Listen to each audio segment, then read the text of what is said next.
먼저 정치가 경제다 시작하겠습니다. 김은지 시사인 기자님 그리고 김준일 시사평론가님 어서 오세요. 안녕하세요. 그래서 그 비밀 연애 이야기는 무슨 이야기예요? 조금 아까 방송 시작 전에 막 얘기하다가 방송 시작 전에 이렇게 짧게 스몰톡을 한 건데 바로 진행자가 물어보시네요. 이게 맥락 없이 비밀 연애라고 하면 이게 정치 프로인데 무슨 소리냐 하실 것 같은데요. 이게 지금 국민의힘 내에서 의원들끼리 하는 이야기입니다. 그러니까 대선 주자, 대선 캠프 사실상 차린 후보들이 많아요. 이제 그럼에도 불구하고 아직 윤 대통령의 파면을 가시화하고 사실상 확정시킨 상태에서 말을 한다라고 하는 것이 부담스럽기 때문에 몰래 준비한다는 뜻에서 이거 비밀 연애다라는 식의 이야기를 하고 있다고 합니다.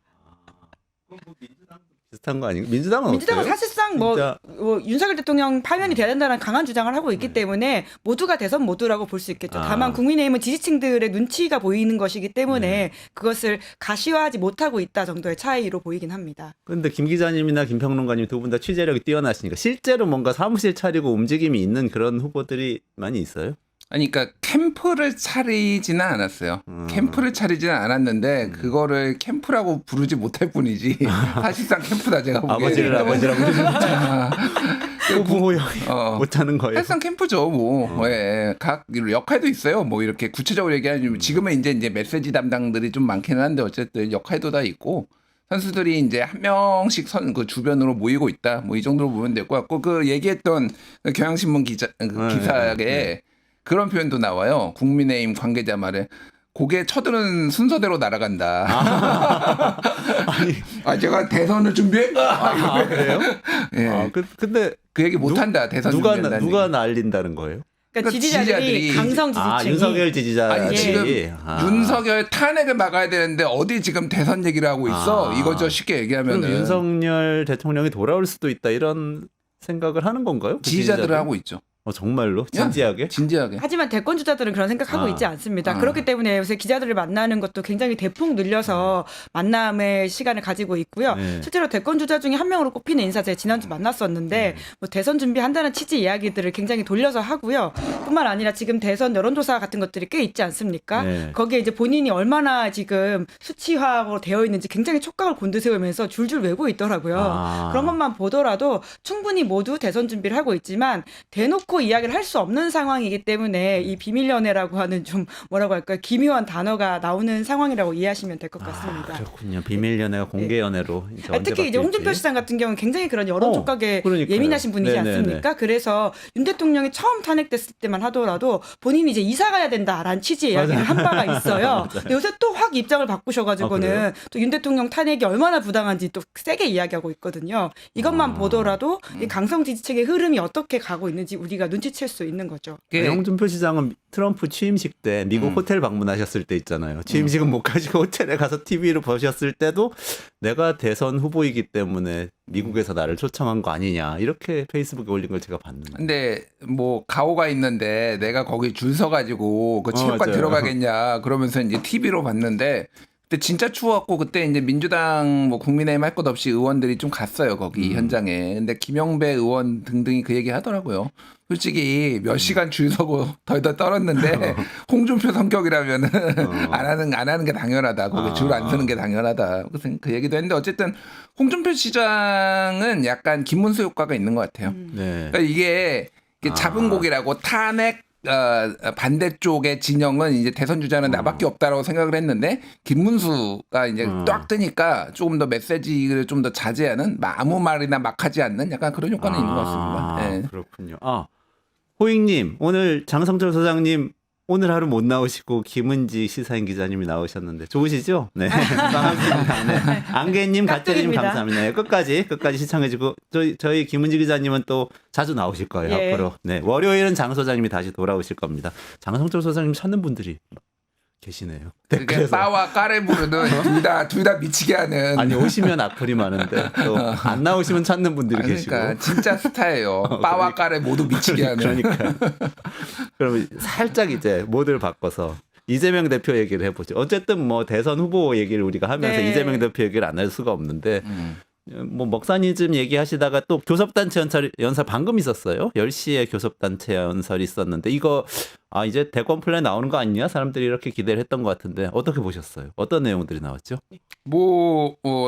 최소 30조 원 추경을 해야 된다라고 얘기를 했고 기본적으로는 이제 회복과 성장 지난번에 얘기했던 그게 큰 기조였어요. 그러니까 이제 이게 뭐 일부 언론에서 먹사니즘에서 잘사니즘으로 바뀌었다 이런 표현들을 쓰더라고요. 그 말을 이재명 대표가 쓴 건가요? 언론에서 해서 잠깐만 제가 이거를 오늘 이동하느라고 다 보지는 못하고 기사만 네네네. 봐가지고 이재명 대표가 잘사니즘을 네, 썼나요? 이재명 대표가 그렇게 말했어요. 썼구나. 예. 목사집에서 잘사니즘으으로 그러면 조금 예. 확장됐다고 해야 되나? 이렇게 아예 워딩을 했는데 먹고 사는 문제를 해결하는 먹사니즘을 포함해 모두가 함께 잘 사는 잘사니즘을 새 비전으로 삼겠다. 그러니까 준비하고 작정하고 나온 멘트라고 볼 수 있죠. 제목감. 예. 조세피님, 장성철 소장님 갑자기 안 나오신 거 아니고 이전부터 오늘 쉬어야 되겠다고 뭐 개인적인 일정이 있으신 것 같아요. 그래서 안 나오신 거에도 다시 나오실 겁니다. 네. 그리고 눈에 띄었던 거는 노동 시간을 줄여서 주 4일제로 간다라고 얘기를 했는데 이게 약간 맥락이 있는 것 같아요. 최근에 이제 삼성전자 쪽에서 강하게 요청을 했던 게 주 52시간 이제 제한 하는 거를 이제 예외로 해달라라고 요청을 했는데 민주당 내에서 굉장히 반발이 많았거든요. 이재명 대표는 좀 그거에 유화적으로 했는데 그러면 민주당의 정체성이 어떻게 되는 거냐라고 하면서 그거를 빼고 반도체 특별법을 이제 통과하는 걸로 가닥이 잡혔어요. 그러다 보니까 여러모로 좀 오른쪽으로 좀 가면은 왼쪽에 빈다라고 느끼는 거죠. 그러니까 주 4일째 뭐 얘기를 했는데 이게 이제 선언적인 건지 아니면 진짜 입법으로 되는 건지는 잘 모르겠습니다. 근데 쉽지는 않을 거예요. 사실 이게 왜냐하면 어쨌든 우리나라의 정서상 어딜 놀아 이래야지 지금 나라가 어려운데 이런 거 하는데 이게 굉장히 좀 쉽지 않아 보이긴 해요. 사실 주 4일제 근무 같은 경우에는 이번에 처음 나온 이야기가 아니라 지난 대선에서도 이미 한 차례 나와가지고 이야기가 나눠졌던 사안이기 때문에 충분히 이제 아젠다성으로 던질 수 있는 사안으로 보이고요. 그리고 이제 주 4일 같은 경우에는 단순히 시간을 줄이겠다고 하는 게 아니라 일자리를 나누겠다라고 하는 성장 비전과도 연다 있는 것이기 때문에 좀 의미 있다라는 생각이 들고요. 이미 사실 대기업에서는 상당 부분 실현하고 있습니다. 제 주변에 대기업 다니는 친구들도 4.5일제 같은 것들을 도입을 해가지고는 그 주는 4일, 그 다음 주는 5일 이런 식으로 하기도 하더라고요. 그래서 이미 와 있는 미래이기도 하고 우리가 이제 자꾸 이제 가야 될 미래이지 않을까라는 정책적 아젠다는 좀 반가운 측면이 있습니다. 격주로 금요일 쉬는 직장도 요즘 많은 것 같더라고요. 예, 그런 걸 4.5일제 나눠서. 흐름은 맞는 것 같은데 어쨌든 당연한 얘기 같기도 하고 이재명 대표가 예전에 뭐 이렇게 기본소득제 주장하고 이럴 때에 비하면은 조금 뭐랄까 정책적으로 아주 날카로운 건 아니고 그냥 많은 분들이 하는 당연한 이야기를 하는 것 같은 느낌은 좀 있네요. 그런데 이제 또 이게 아까 얘기했잖아요. 오른쪽으로 가니까 왼쪽이 좀 비는 것 같다고 이렇게 얘기했어요. 뭐 당력의 총동원의 회복과 성장을 주도하겠다며 기본사회를 위한 회복과 성장위원회를 설치하겠다라고 해서 또 기본사회를 또 살짝 얹었어요. 그러니까 이게 그러니까 진보 보수 정책 총동원 이런 평가도 나오더라고요. 그러니까 이거는 진짜 참 두 분 오시면 여쭤보고 싶어요. 제가 요즘 계속 생각이 드는 게 이재명의 민주당이 어떻게 보면 굉장히 묘한 운명에 지금 처했는데 국민의힘이 계속 헌법재판소까지 부인하는 이런 모습을 보이잖아요. 그러면 어떻게 되냐면은 헌법을 지킬 정치 세력이 없어지는 거예요. 어떻게 보면 민주당은 계속 그 전에 외쳤던 건 민주주의가 없을 때 민주화를 외쳤고 민주당의 전신인 정당들이 그리고 복지국가가 없을 때 복지를 늘려야 된다고 그랬고 그다음에 복지국가 좀 되고 있을 때 기본소득까지 해야 된다고 이렇게 막 쭉 진보적으로 확장하는 쪽으로 왔잖아요. 근데 그때는 항상 보수 세력이 있었단 말이에요. 있으니까 막 외치면 기본소득 외치면 최소한 뭐 다른 복지라도 늘어나서 조금 그런 역할이라도 하면 되는 거 아니냐. 일종의 요즘 조국 신당에서 얘기하는 그 쇄빙선 같은 그런 역할을 했던 것 같은데 지금은 그런 얘기를 하면은 저쪽에서 받아줄 기둥이 없는 거예요. 보수가 없으니까 보수적인 입장도 자기들이 취해야 되는 이런 묘한 입장에 있는 것 같은 느낌이 드는데 어떠세요? 저는 그래서 이번 대선의 핵심 아젠다는 결국은 내란 세력을 처벌하고 그리고는 헌법 가치를 지킬 수 있느냐. 그러니까 굉장히 어떻게 보면 방어선을 지키는 보수적인 선거가 될 수밖에 없다라는 생각이 좀 들긴 하는데요. 왜냐하면 최저선을 지금 넘어가는 싸움들이 일어나고 있잖아요. 그리고 말씀하신 것처럼 헌법재판소 결과가 나오더라도 불복하겠다라고 달라들 만한 사람들이 꽤 있어 보이고 그것이 포션을 점점 늘리고 있다라고 하는 불안감이 있거든요. 심지어 헌법재판소도 어떻게 지금 탈취할 수 있을지에 대한 논의가 일어가지고 수사 들어갔다는 거 아닙니까? 이런 폭동의 시대까지 우리가 맞이했기 때문에 회복과 성장이라고 하는 아주 좋은 그러니까 저는 이재명이 할 건 누가 할 건 간에 이 가치는 굉장히 의미가 있다고 생각하는데요. 근데 이 회복의 시작이 우리 헌정가치 회복으로부터 좀 시작돼야 되는 게 아닌가라고 하는 생각까지 들긴 합니다. 그러니까 법치주의를 입에 달고 살았던 게 이제 국민의힘 계열의 보수 정당이었잖아요. 그게 이제 원래 보수가 좀 더 보수라는 게 이제 지키는 거, 그렇죠. 뭔가를 가치가 있는 걸 지키는 거이기도 하고 법이 조금 더 보수 쪽에 유리하다 이런 것도 뭐 이제 정치적으로는 좀 깔려 있었는데 그래서 항상 보수 정당에서 얘기를 했던 게 왜 법에 불복하냐 니들은 왜 한명숙 대법원 판결 나오면은 왜 그거 안 받아들이냐 니들은 이제 법치주의를 부정하는 거다 이런 공격을 맨날 했었거든요. 근데 이제 차원이 다른 거죠 지금 이제 그러니까 한명숙 그러니까 대법원 자체를 부인한다기보다는 민주당 쪽에서 이를테면 한명숙 재판이 불공정했다라는 건데 이거는 아예 우리는 못 받아들여 이 수준으로 가버리는 거니까 이거는 완벽한 법치주의의 파괴. 지금 그리고 지금 얼마나 위험하냐면은 뭐 언론 보도로 좀 나온 거 보셨겠지만은 일단은 헌법재판소와 관련된 불만들이 지금 그 집회에서 엄청나게 나오고 있거든요.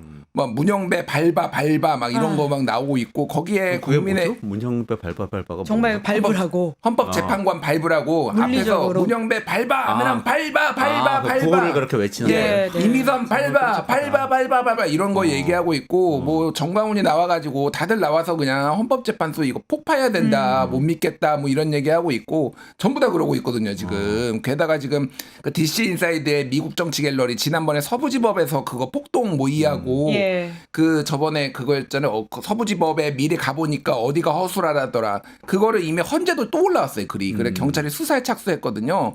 지금 폭동 2월 13일에 D-Day로 잡았네. 뭐 근데 2월 13일 다음 주에 한 번 두 번 더 열릴 것 같아. 최소한 저는 그렇게 보는데 어쨌든 뭐 이런 얘기까지 나오고 있으니 이거를 폭동을 지금 사주하고 있다. 국힘이. 그러니까 이게 전선이 말씀하신 대로 헌법을 수호하는 세력과 반헌법 세력의 지금 대결 구도가 돼야 되고 그렇게 민주당이 만들면은 굉장히 선거에 유리하겠죠. 근데 이거를 이제 진보 보수의 싸움으로 이제 가면은 반반 싸움이 되는 거죠. 네. 그러니까 심지어는 지금 헌재와 관련돼 있는 선동이라고 하는 게 정광훈을 비롯한 길거리 인사만이 아니라요. 국가 공무원 최상위급들이 하고 있습니다. 그 인권위에 인권위원이라고 있지 않습니까? 거기 김용원 인권위원은 사실은 그 전에도 굉장히 문제적 인사였었는데 이번에 헌법재판소 뭐 부셔야 된다라는 식의 이야기까지 했어요. 윤 대통령이 파면되게 될 경우에 당연하게 우리가 아주 기초점 제가 늘 여기 나와서 이야기하지만 빨간불에는 불을 건너면 안 됩니다라고 하는 아주 기초적인 이야기에 대해서도 받아들이지 못하겠다고 하는 고위공직자들의 이야기를 그냥 진보 보수의 이야기처럼 치부해 버리니까 그러니까 정말 공화국의 위기가 크게 왔다라는 생각이 들어요. 유포포카님 감사합니다. 저기 김은지 기자님 나오셔가지고 좋아요 누르시 그런 것 같아요. 네 감사합니다. 근데 진짜 그러고 보니까 민주당이 바쁘긴 바쁘네요. 그러니까 어떻게 보면은 이재명 대표 스타일대로라면 굉장히 진보적인 스탠스를 가지고 쭉 밀고 가서 어떤 이 정책 아젠다로 선거를 치르고 막 쟁점에 대해서 논쟁을 하고 이런 스타일로 선거를 치르고 싶을 것 같은데 또 한편으로는 지금 그런 상황 아니고 사실 헌법 질서 수호도 해야 되고 그런 얘기들 다 같이 해야 돼서 어쨌든 조금 두리뭉술해 보이는 이야기를 할 수밖에 없는 상황이라는 건 좀 이해가 가는 측면이 있네요. 네. 이걸 대선으로 좀 이어가지고 좀 조금 더 얘기를 해보겠습니다. 그럼 지금 헌정 대 반헌정 뭐 이런 식으로 구도를 잡는다고 그러면 한동훈 대표 위치가 저는 좀 궁금하거든요. 어쨌든 처음에 탄핵을 찬성하는 처음에는 이제 계엄에 반대한다고 반헌법적이라는 표현을 직접 썼고 그 다음엔 탄핵을 사실상 마지막에 찬성하는 듯한 모습을 보이다가 쫓겨난 걸로 지금 돼 있잖아요. 대선에서 어떻게 될까요?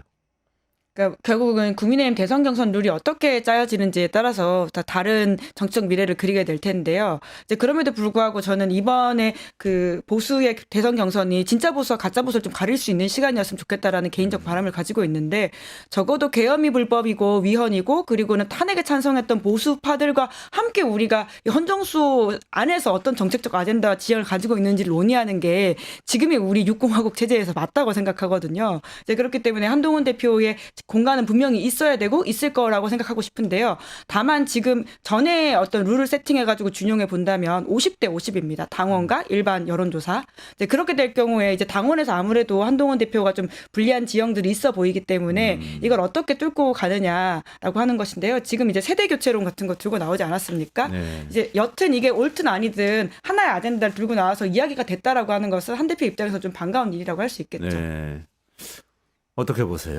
그러니까 뭐 지난번에 비대위원장 끝나고 한 2달 만에 등판했는데 63%가 나왔잖아요. 그때. 네. 그때 당대표 선거 때. 여론조사도 크게 다르지 않았어요. 아니 그러니까 당원도 여론조사도 크게 다르지 않았어요. 네.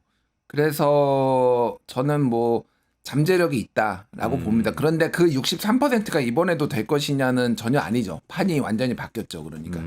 그러니까 그때는 윤석열에 대한 차별화, 이 불안감 이런 것들이 이제 그러니까 정권을 재창출하지 못할 것이다. 그리고 마땅한 후보가 없다. 그래서 한동훈이라도 좀 등판해야 되는 거 아니냐. 뭐 이런 것들이 좀 기대가 실렸다라면은 지금은 좀 완전 판이 달라진 것 같아요. 저는 윤석열이 국힘을 지금 같이 지옥으로 끌고 들어가고 있다 이 생각이 들거든요. 저는 대선을 윤석열이 사실상 지목하는 사람으로 될 가능성이 상당히 높아 보여요. 국민의힘 후보가요? 네, 후보가. 당내 경선이. 그러면 한동훈 대표는 아니겠네요. 한동훈은 아니지. 한동훈은 일단은 14명 체포 명단에 있었기 때문에 그러니까 이게 굉장히 짧잖아요. 그러니까 지금 일정으로 봤을 때 3월 둘째 주에서 셋째 주 정도 지금 이제 선고가 나올 가능성이 높은데 그런 다음에 2달이면은요. 일단은 그 탄핵의 어떤 그런 흥분된 분위기, 보수 진영의 이런 분노하는 분위기 이거를 안고 딱 당내 경선이 시작됐고요. 한 일주일 뒤에 시간이 없잖아요. 그러니까 한 일주일 뒤에는 바로 시작해야 돼요. 이제 그러면 어떻게 될 것이냐. 거기서 이제 메시지 십자가 밟기 막 이런 거 막 물어볼 거거든요. 네. 그러니까 한동훈 대표가 십자가 그렇게 밟기? 그러니까 윤석열 너는 대통령에 대한 윤석열 지지해 안 지지해. 윤석열 탄핵이 막 오라 글러. 윤석열 뭐 이런 초상화를 밟고 갈 것이냐. 윤석열 초상화를 밟고 갈 것인가 말 것인가. 이제 바른 듯 마는 듯 이렇게 하시는 분들도 있을 거예요. 근데 한동훈은 그렇게 할 수가 없죠. 지금은 예, 정치적 스탠스가 한동훈은 그렇게 하기가 밟고 어려워요. 가야만 하는 상황인 거죠. 밟고 가야만 하는 그게 미래가 있는 그게 차후에라도 미래가 있는 상황이기 때문에 밟고 갈 거예요. 한동훈은. 그러면은 이제 엄청나게 공격을 받겠죠. 그래서 쉽지 않아요. 제가 보기에는. 네. 근데 보통 이전의 사례를 보면 우리나라 사실상 양당제니까 대선 초반에 경선을 하면은 처음에는 이제 좀 극단적인 포지션 취하는 후보들이 이기는 듯 하다가 이제 여론조사 회사에서 언론에서 막 양자 대결 조사를 막 발표하기 시작하잖아요. 그럼 중도적인 후보가 좀 양자 대결에서 좀 유리해지면은 또 이제 그 당의 당원들도 그쪽으로 쏠리고 이런 경향이 있는 경우도 제가 많이 봤거든요. 안 그렇습니다. 이번엔 그렇지 않아요. 원래 안 그래요? 안 그럴 겁니다. 원래 극단적인 쪽으로 가요. 아니 이게 이 여론조사와 실제 투표와의 차이가 있는데 여론조사에서는 사람들이 본인이 지지하지 않는 후보에 대해서는 그 진영 내에서 아예 응답을 안 해버려요. 그래서 예를 들면은 김문수가 잘 나와요 실제.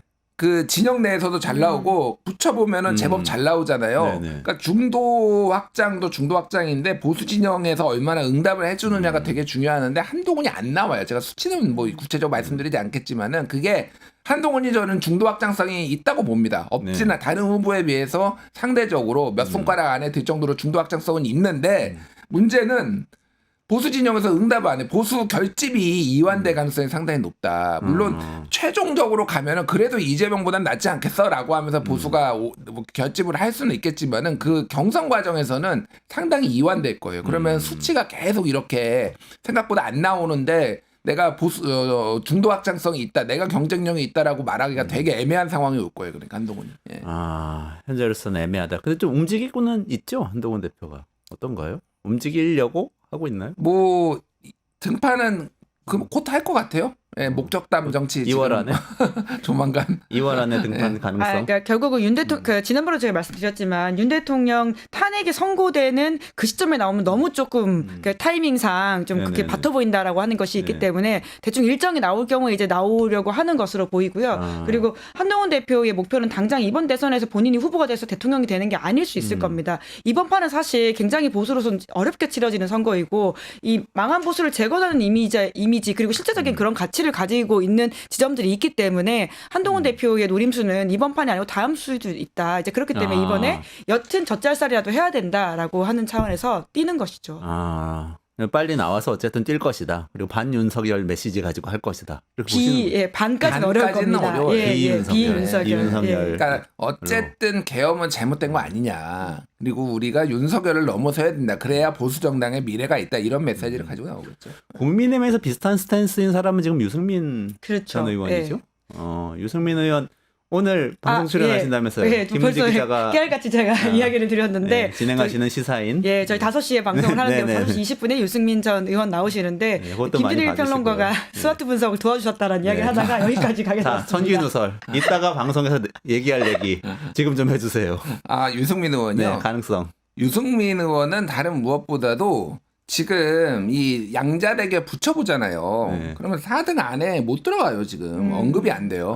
그럼 보통 지금 얘기가 나오는 게 김문수, 오세훈, 뭐 저기 홍준표 요 세 명이 거의 이제 많이 언급이 되고요. 그 다음에 이제 한동훈이 언급되거나 뭐 그런데 유승민이 4명 안에는 들어가야 돼요. 지난번에도 8인 4인 이렇게 했잖아요. 이번에는 6인 3인 할 수도 있거든요. 이거 대선 경선 일정이 짧아서 그러면은 본인이 일단은 언급이 돼야 돼요. 이게 양자 대결이도 모두 근데 언급이 안 되는 게 제가 보기엔 치명적이고 중도 확장성이 있는 거는 여러모로 지표에서 나와요. 지난번에 세계일보하고 한국갤럽이 조사한 거 보면은 김문수하고 여기가 유승민이 1등이었어요. 17%로. 예. 김문수, 유승민 둘이 공동 1등이었는데 김문수는 보수 진영에서 많이 이제 선호를 했고 중도와 진보 이제 이거는 그거 없으니까 역선택 조항이 없었으니까 중도와 진보인데 그러면은 보수 진영에서 표만 가져오면은 그러니까 필승이잖아요. 그게 안 되는 거야. 그게 안 되는 거야. 그게 그러면은 이게 그 지지자 지금은 중도에 설득을 할 게 아니라 보수를 자기 집토끼를 어떻게 설득할 것인가 그게 제일 중요해 사실은.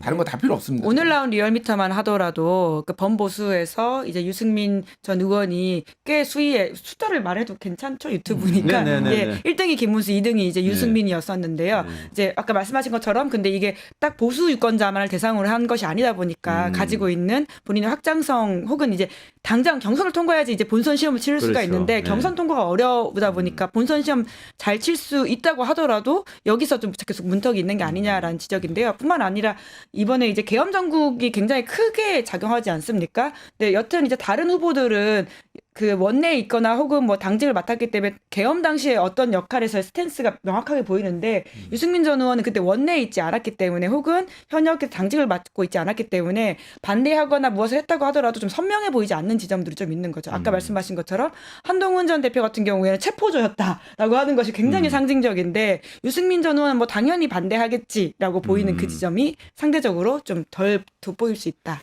근데 사실 윤석열 보통 이제 대선이 이전 정권에 대한 심판론 가지고 치러지잖아요. 그렇게 보면은 윤석열 정부의 부채가 가장 없는 사람 유승민 대표 아니에요. 그렇죠. 한동훈 대표는 장관을 했잖아요. 그럼요. 그 정권을 같이 했다고 볼 수도 있는데 그런 면에서 이제 비상계엄도 반대하고 윤석열 정부의 부채도 없는 유승민 대표가 왠지 유리할 것도 같은데 그렇진 않다 이거네요. 그러니까 경선을 뚫기가 힘들어요. 계속 얘기하지만은 나 올라오면은 만약에 유승민이 후보가 되면은 진짜 이거 어떻게 될지 몰라요. 대선 어떻게 될지 모른다고 후보가 되면 본선에서 후보가 되면은 그러면은 뭐 이재명 대표랑 붙든 누구랑 붙든 민주당 후보 붙으면은 표 많이 중도표에서 많이 가져올 거예요. 근데 예전에 이명박 정부 말기에 박근혜 후보가 사실은 반엠비 노선으로 후보가 됐잖아요. 그런 가능성은 없는 거예요. 지금의 국민의힘은.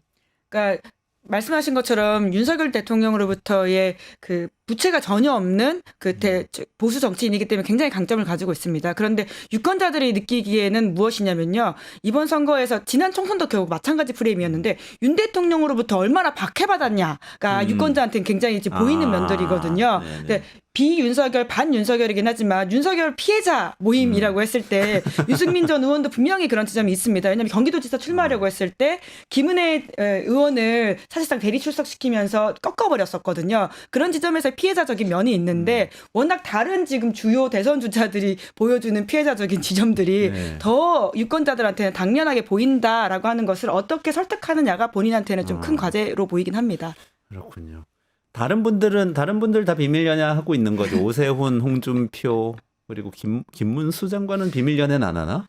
네, 이준석 의원은 대놓고 하는 것 같습니다. 이준석 의원 대선 출마 선언했으니까요. 이준석 의원은 뭐 대놓고 하는 거고, 그죠? 딴 분들은 가능성이 어때요? 일단 국힘 내부에서 볼 때 홍준표, 오세훈 후보는 움직이고 있는 거죠. 그리고 이제 안철수 의원도 이제 안철수 생각이 의원도, 있죠. 안철수 의원도 대권 주자로서. 출마할 거라고 보세요? 네, 본인은 그래요? 계속 생각이 있는 것 같습니다. 출마 안 하면 할 게 없죠. 안철수. 출마 안 하면 할 게 없어요. 안철수 의원은 왜냐하면 당내에서 새가 없어요. 네. 새가 없기 때문에 쉽지는 않은데 본인은 인지도와 대선 후보급의 어떤 지명도 이런 거가 있기 때문에 본인이 여기서 출마를 안 하면은 그 정당에서 할 게 없습니다. 뭐가 됐든 안 되든 무조건 해가지고 본인의 존재감을 알려야 되는 상황이고 뭐 그런 상황이고 오세훈 시장이 양자 대결 이런 여론조사 보면은요 제일 상당히 앞서 있어요. 왜 앞서 있느냐라고 하면은 오세훈 시장의 스탠스가 탄핵은 근데 찬성이거든. 찬성이라는 게 탄핵을 시켜야 된다라는 게 아니라 탄핵을 진행돼야 된다. 이 정도로 좀 보시면 될 거야. 근데 적극적으로 메시지를 안 내요. 한 번 메시지 낸 다음에 그 얘기 한 번도 안 합니다. 이게 한 번도 안 하고 주로 하는 얘기가 이재명 얘기만 해요. 메시지 요즘 나오는 거 보면은 오직 이재명이에요. 페이스북이나 이런 데 쓰면은. 그러니까 이게 탄핵을 반대하는 사람과 탄핵을 찬성하는 사람이 있으면은 탄핵 찬성파 중에서 탄핵 그러니까 윤석열 지지자들이 가장 거부감이 적은 사람이 오세훈이에요. 그러니까 이거 방금 얘기했잖아. 한동훈, 유승민, 안철수, 오세훈 이 4명이 있으면은 오세훈이 가장 거부감이 적다 지금 탄핵 찬성파 중에서는. 그러니까 이게 약간 보수도 어느 정도 결집시키고 중도도 약간 확장을 하고 이럴 가능성이 상당히 높아요. 어쨌든 서울시장 4번에서 행정 경험 많다라고 하니까 그런 건 이재명 대표가 또 상쇄되거든요. 그러니까 뭐 이런저런 거를 봤을 때 오세훈 시장을 좀 주목할 필요가 있다. 보수층의 거부감이 적으면서 중도 확장성도 있으면서 일종의 이재명 대표의 장점인 실행력, 행정가로서의 경험 이런 것도 이제 호소할 수 있다. 근데 이런 이제 강점이 최고 있다는 단점은 새로운 게 없어요. 뭔가 식상한 느낌. 기대되는 게 없어요, 사실 오세훈 시장한테. 그리고 또 하나 이제 명태균 게이트가 어떻게 불통이 튈지 모른다라고 하는 우려감들을 사실은 국민의힘의 경쟁 주자들도 가지고 있는 기대 혹은 뭐 우려가 있는 것으로 보이고요. 민주당에서는 더더욱 그런 이야기를 하고 있는데요. 특히나 최근에 명태균 씨를 만난 사람들의 이야기를 좀 들어보면 명태균 씨가 계속해서 이제 홍준표 시장과 오세훈 시장은 내가 입만 열면 문제가 될 것이다라는 취지의 주장들을 계속 이어가고 있다고 합니다. 이제 그러다 보니까 물론 이제 수사 내용들이 어떻게 튈지는 모르겠는데요. 이제 리스크로서 존재하는 것으로 보이긴 합니다. 지금 우리가 그 탄핵 심판하고 윤석열 대통령 관련된 뉴스 따라가느라 명태균 게이트 지금 어떻게 됐는지 지금 사실 다 잊어버린 것 같은데 지금 어떻게 되고 있어요? 검찰이 수사를 하고 있는 있죠. 거죠, 현재. 계속 수사하고 있는 상황이고요. 수사 내용이 좀 나오고 있나요? 그리고 사실 뉴스타파 같은 곳에서는 상당 부분 또 보도가 된 것이 있거든요. 김 여사와 명태균 씨가 나눈 카톡이라든지 뭐 다른 사람들의 뭐 최근에 지난주에 나왔던 것은 김건희 여사한테 나경원 의원의 해임 소식을 알려줬더니 굉장히 좋아하더란 취지의 김진태 강원도지사와 명태균 씨가 나눈 뭐 이런 카톡도 있지 않습니까? 네네. 용산 사모님이란 표현으로 대표됐던 것들인데요. 그러니까 조금씩 나오고 있는데 워낙 이 윤석열 계엄과 관련되어 있는 헌재 탄핵 재판이 큰 뉴스이다 보니까 상대적으로 덜 주목받고 아마 조금 지나면 더 뉴스가 많이 나올 것이다라는 전망이 있습니다. 지금은 주로 수사가 그러면 김건희 여사하고 명태균 씨하고 나눈 이야기들을 밝히는 방향으로 가고 있는 건가요? 다른 정치인들 얘기하고는 지금 어떻게 더 이상 밝혀진 건 없는 건가요? 오세훈, 황금폰에 다 있다라는 말이 황금폰에 다 있던데요. 있다. 황금폰 내용은 나오진 않았고 아직. 뭐 이제 그 황금폰이 아니라 다른 황금폰이나 뭐 이런 얘기가 있죠. 그러니까 뭐 잘 모르겠어요. 그러니까 황금폰이 몇 개가 있는지. 3개 있다고 알려져 있긴 그러니까 하죠. 그게 어디까지 사실인지 뭐 잘 모르겠어요. 그런데 수사가 미진한 거는 맞아요. 수사가 속도를 내지 않고 지금까지 나온 것만 해도 사실은 어마어마한데 그거에 대해서 그러면은 소환 조사나 이런 게 제대로 이루어지고 있느냐 안 부르잖아요. 참고인이든 뭐든 피해자들 안 부르잖아요. 네네네. 그러니까 이게 눈치를 보고 있어요. 검찰이 지금 제대로 수사를 안 하고 있는 상황인 건가요? 하는 것도 아니고 안 하는 것도 아니고 너무 안 한다는 얘기가 나오면 언론에 하나씩 쓱 흘려주면서 또 하는 척하고 뭐 이런 상황이라고 보면 되고 이거의 결정권은요. 제가 보기에는 창원지검에 있지 않아요. 심우정 검찰총장한테 있습니다. 고냐 스톱이냐 뭐 어떻게 홀딩이냐 이거는 심우정이 판단할 문제지 여기에서 할 수 있는 게 아닌 것 같아요. 그러니까 지금 민주당에서 2월 중에 지금 명태균 게이트, 김건희 게이트랑 떨어뜨려가지고 명태균 게이트 한다라는 게 이제 이게 대선 국면에서 수사가 만약 진행이 되면 상당히 유리할 거다. 민주당 입장에서는 막 얘기했던 뭐 홍준표나 오세훈 그 외의 선수들도 이제 뭐 이름 언급되고 뭐 그러면은 조사받는 모습만 해도 상당히 이제 유리할 거다라고 보는 게 하나가 있고 또 하나는 이게 대선 국면이 되면은 후보 간 유불리가 있잖아요. 네네네. 이 명태균 게이트가. 그렇죠. 그러면은 일부 국민의힘에서 이탈표가 나올 수도 있다. 예, 그러니까 뭐 오세훈이나 뭐 홍준표 아니면 뭐 친윤 여기에서는 적극적으로 반대를 하겠지만은 뭐 친한계 이런 의원들이 한동훈은 사실은 명태균하고는 관련이 없거든요. 뭐 정치 입문 자체가 이제 늦었고 김영선 공천을 본인이 어때든 잘랐잖아요.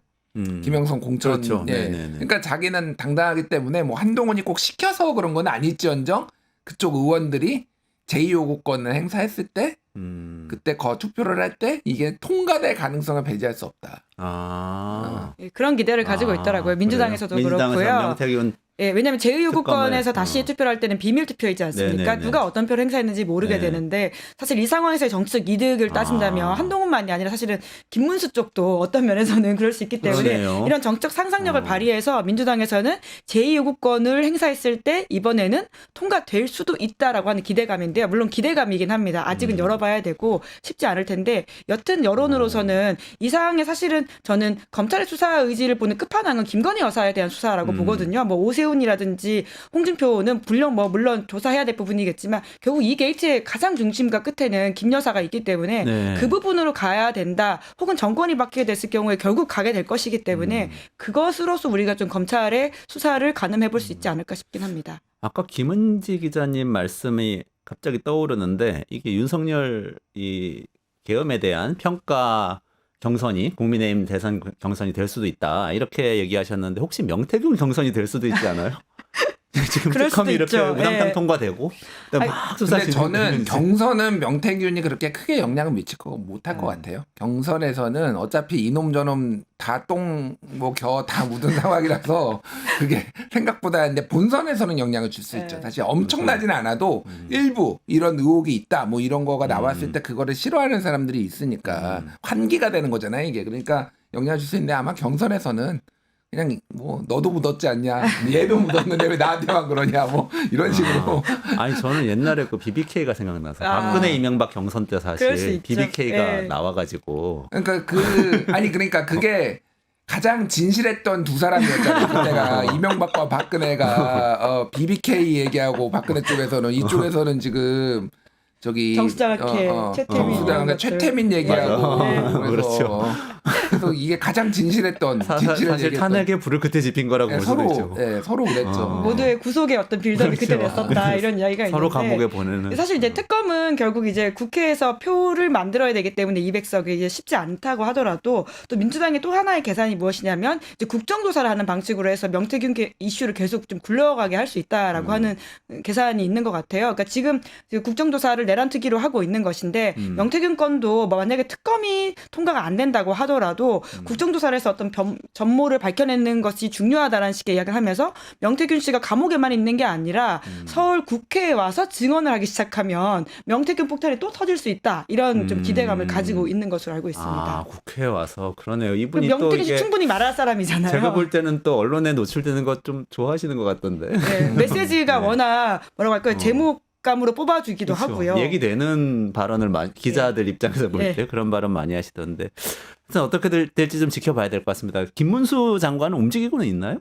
계속 하면 안 됐으니까 건드리면 성역이다 이런 입장인가요? 갑자기 이명박 전 대통령을 만나고 이런 것들은 다 정치적 아. 행보라고 봐야 되겠죠. 뭐 네. 준비하고 있다고 봐야 되네요. 그렇죠.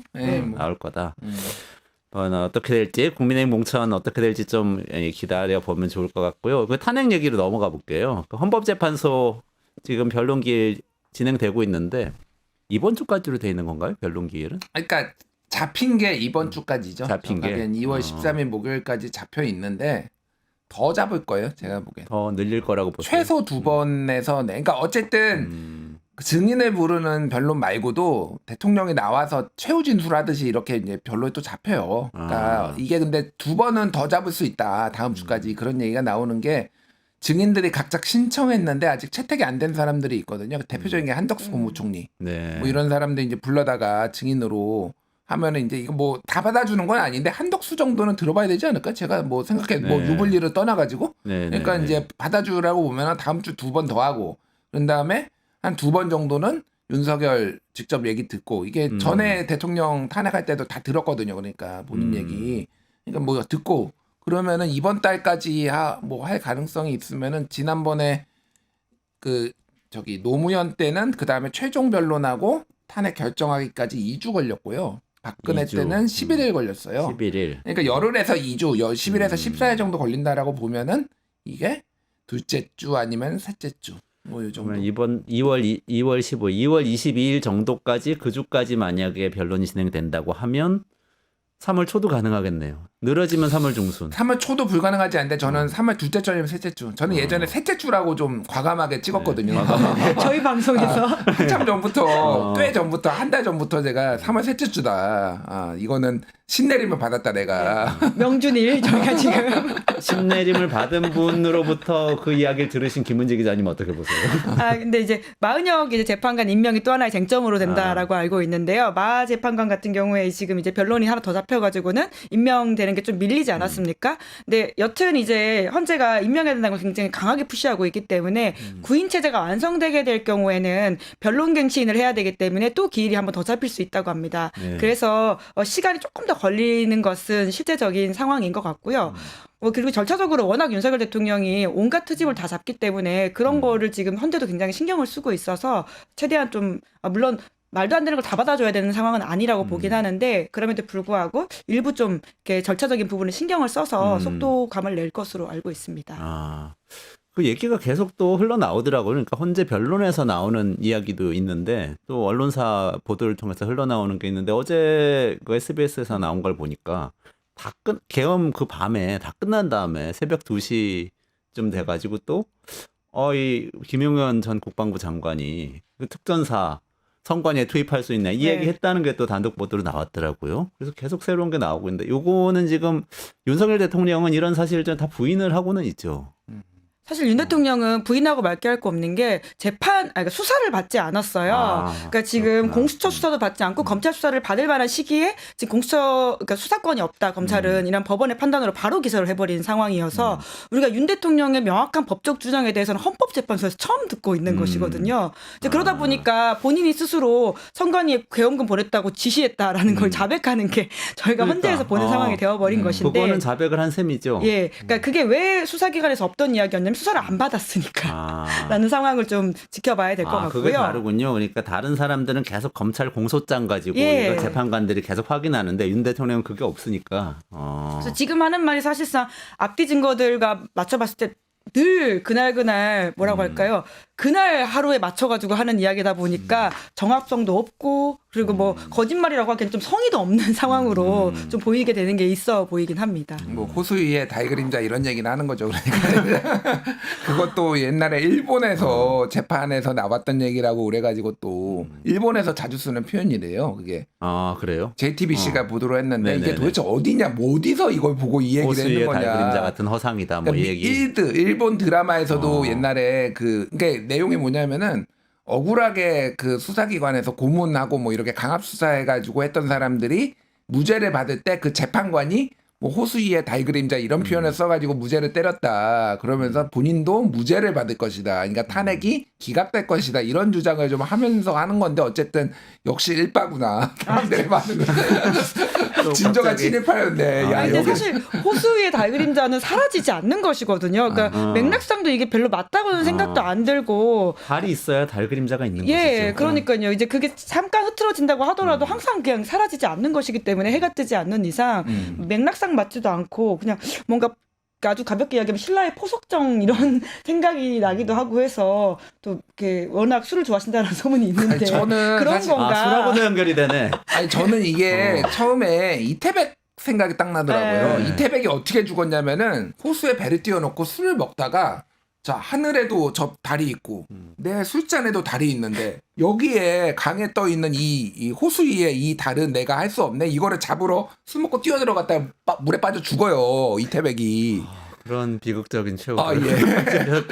그래서 이분이 워낙 술을 좋아하시니까 호수 위에 달그림자를 근데 그 결말은 이제 죽는 거잖아요.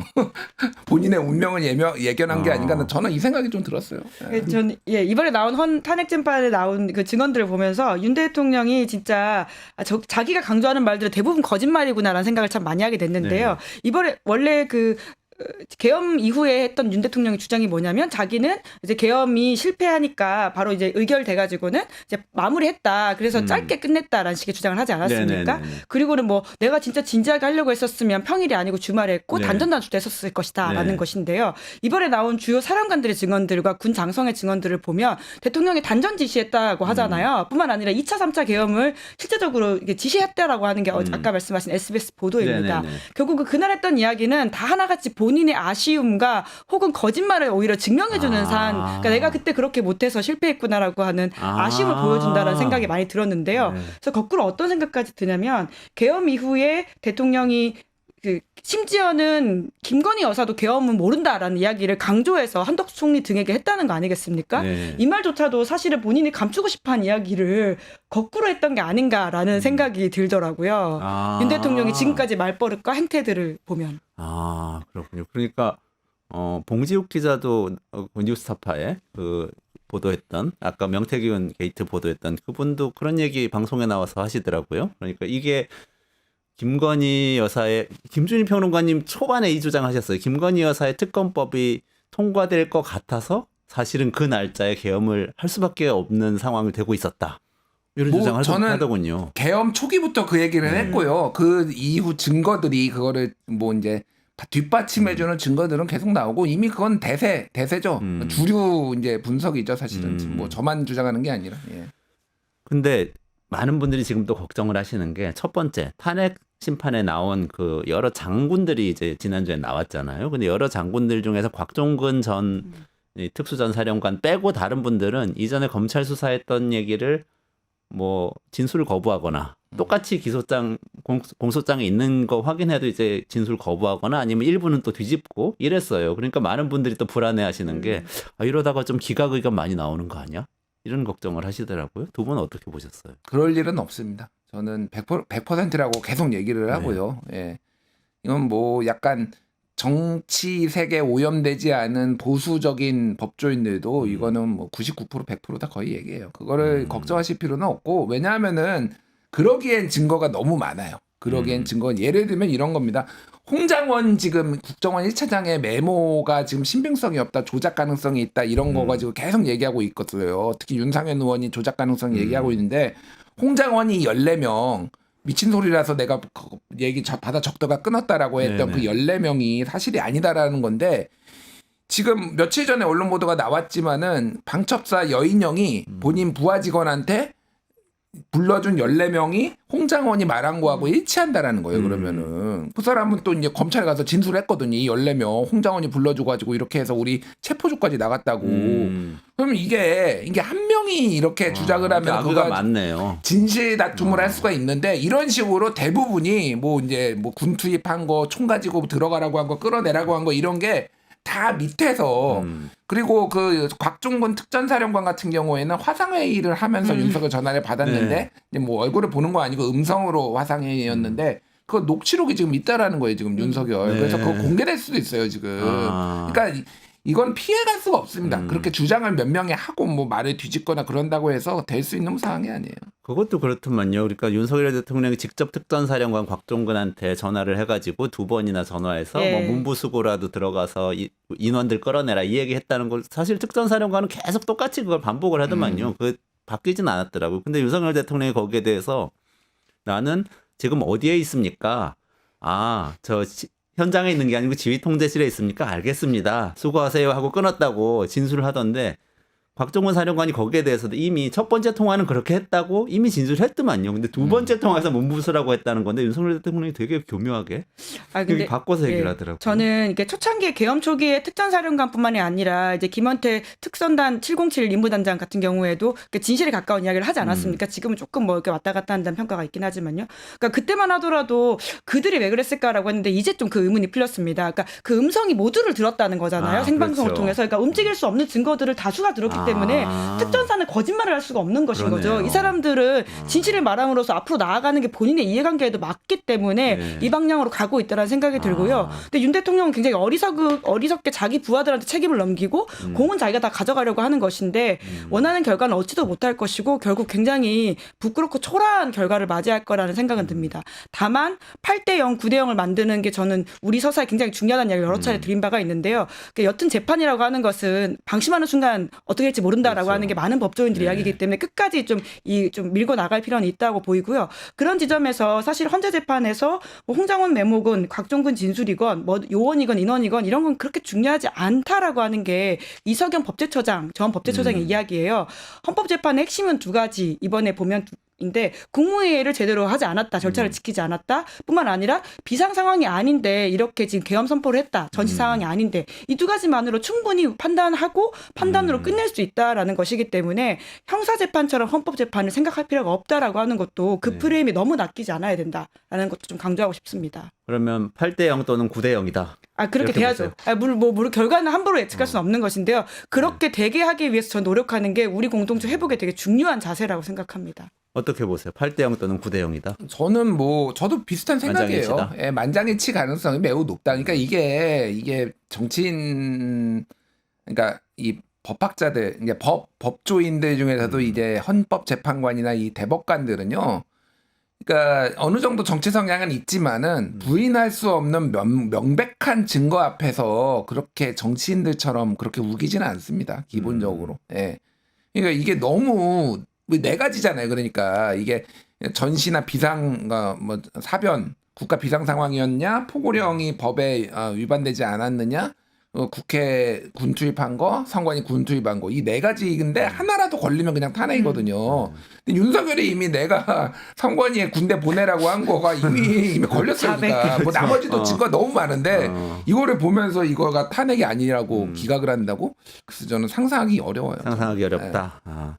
역시 정치가 경제는 할 때마다 특히 오늘 김은지 기자님 나오셔서 더 그런가 배움이 있어요. 우리 이재명 대표의 이 연설부터 시작해가지고 탄핵 심판 전반까지 얘기를 했는데 쫙 빼틀는 게 어쨌든 지금 공동체를 회복하는 게 우선순위에 있어야 한다. 이 나라는 그래야만 다음으로 갈 수 있다. 이게 컨센서스가 있는 것 같아서 너무 감사하게 잘 들었습니다. 오늘 여기까지 해야 될 것 같아요. 두 분 감사합니다. 감사합니다. 유튜브 구독하고 실시간 채팅과 댓글을 남기시면 매일매일 7,000TTCO를 드립니다. 참여 방법은 통통물 어플을 다운로드하고 회원가입과 로그인을 해주세요. 마이페이지에서 나의 회원 고유 번호를 복사해주세요. 유튜브 구독 후 실시간 채팅이나 댓글창에 고유 번호를 한 번만 입력하면 준비 끝! 지금 유튜브 채팅과 댓글 쓰기 참여하고 7,000TTCO 받아가세요.